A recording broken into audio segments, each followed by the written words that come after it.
ஏய் மச்சான், இவ்ளோ சீக்கிரம் உன்னை பைத்தியக்கார ஆஸ்பத்திரிக்கு கூட்டிட்டு போகணும்னு நான் நினைக்கவே இல்ல மச்சான். போலாமா?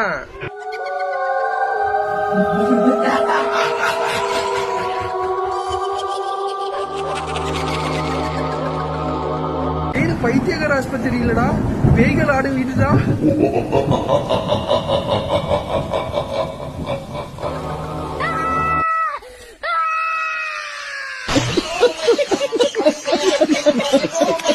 ஏய் மச்சான், இவ்ளோ சீக்கிரம் உன்னை பைத்தியக்கார ஆஸ்பத்திரிக்கு கூட்டிட்டு போகணும்னு நான் நினைக்கவே இல்ல மச்சான். போலாமா?